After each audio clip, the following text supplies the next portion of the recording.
Friends, আমি আজকে চলে এসেছি মনীষ কিচেনে আবার একটা রেসিপি নিয়ে। এতদিন আমি খুব ব্যস্ত ছিলাম বিয়েবাড়ি নিয়ে, এইবার আমি আবার এসে গেছি মনীষ কিচেনে।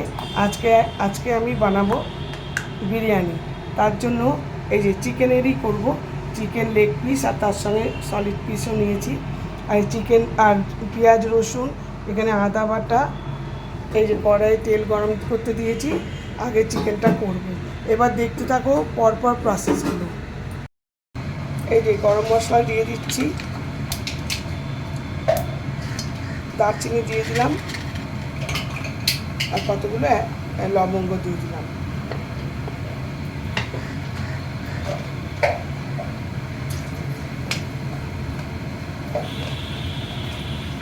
শুকনো লঙ্কা দিলাম,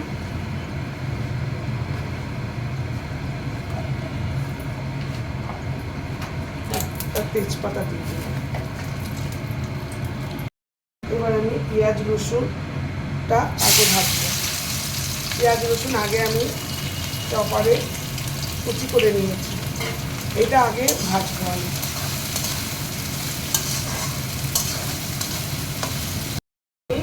আদা বাটাটা দিয়ে দিচ্ছি।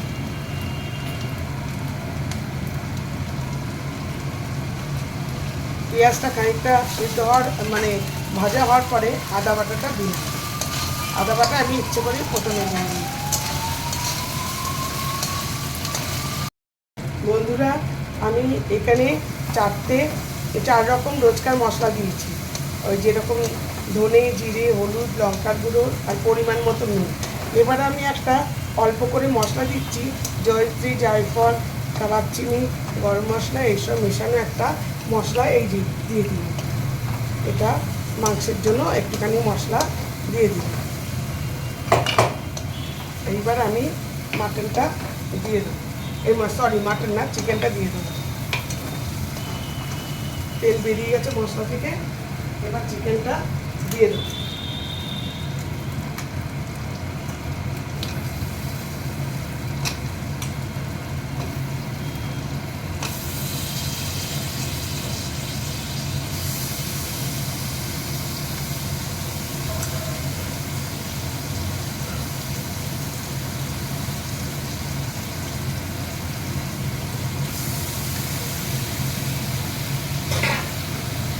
মাটনটা দিয়ে দিলাম।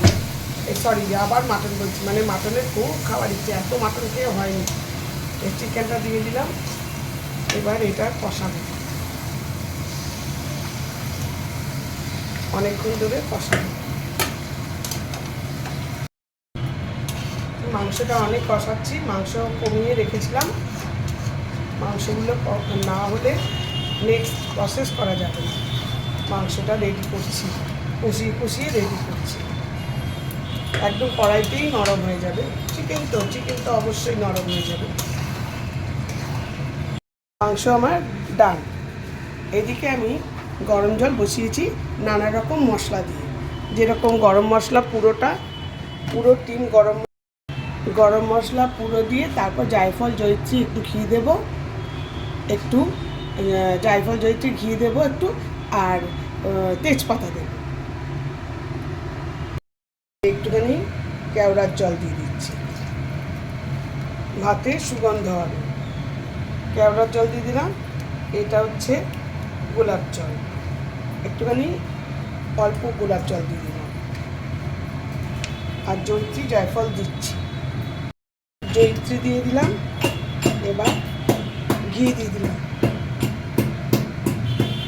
ঘিটা শক্ত হয়ে রয়েছে,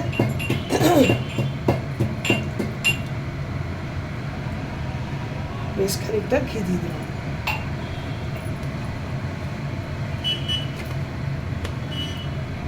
এইবার জলটা ভালো মতো ফুটে উঠুক, তারপর আর এই যে জয়িত্রী দিয়ে দিলাম, জায়ফলটা দিয়ে দিলাম। এইবার জলটা ফুটে উঠুক, তারপরে চালটা ধুয়ে রেখেছি, তারপর দিয়ে দেবো। একটু ইসুদোষ্ণ দুধ দিলাম, তার মধ্যে স্যাফরন দেব। স্যাফরনের কৌটোটা খুলতে একটু অসুবিধা হচ্ছে। এই যে স্যাফরন দিয়ে দিলাম।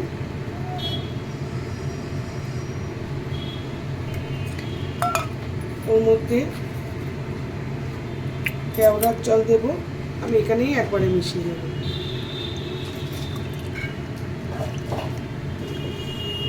চার চামচ, কারণ চালটা অনেকটা আছে। এবার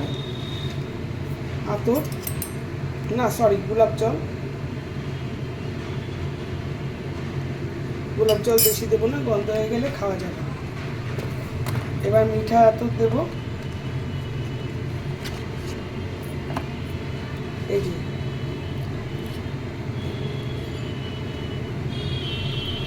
মিঠা আতর দেব।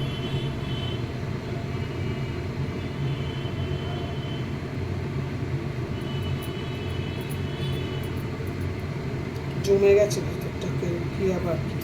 এবার এটাকে গুলিয়ে নিচ্ছি। আমার ভাত টাত সব হয়ে গেছে।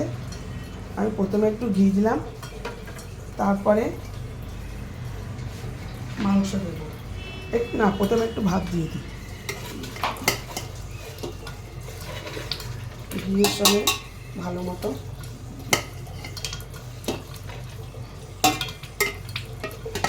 সুন্দর একবারে ঝরঝরে ভাত দিচ্ছি।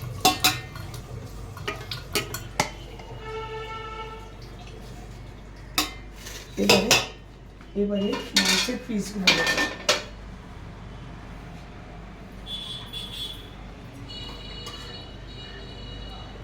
মাংসের পিসগুলো দেবো, আরও দেবো, কিন্তু এই ভাতগুলো দিয়ে দেবো।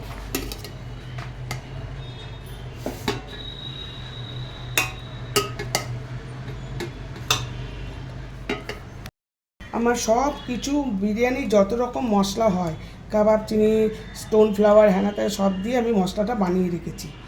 এই মশলাটা দেব।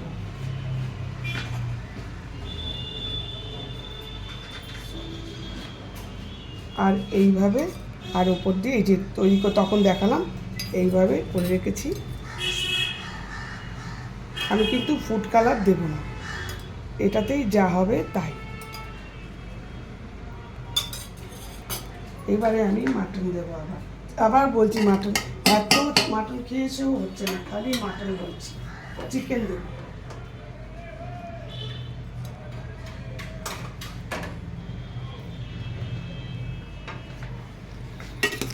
এইভাবে পুরো বিরিয়ানিটাই হবে, বিরিয়ানিটাই করবো।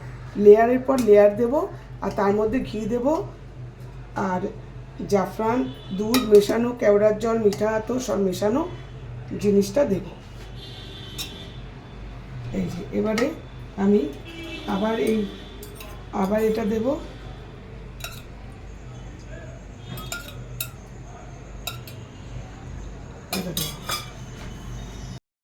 এই যে মশলাটা দিয়ে দেব, আর ঘি দেব। এইভাবে পুরো লেয়ারটা দেব। এই যে গ্যাসের দুটো চাটু বসিয়ে দিয়েছি, কারণ আমার একটা ডেকচিতে হয়নি, পুরোটা ধরেনি। আমি হাঁড়িতেও কিছুটা দিয়েছি। এবার দেখা যাক খেয়ে কে কেরম বলে। এবার আমি এটা বন্ধ করে, এই যে এবার আমি মুখটা আটকে দেবো। ডেকচির ঢাকনাটা দিয়ে মুখটা আটকে দেবো। মুখটা আটকে দিয়ে একদম সিমে রেখে দেবো 15-20 মিনিট।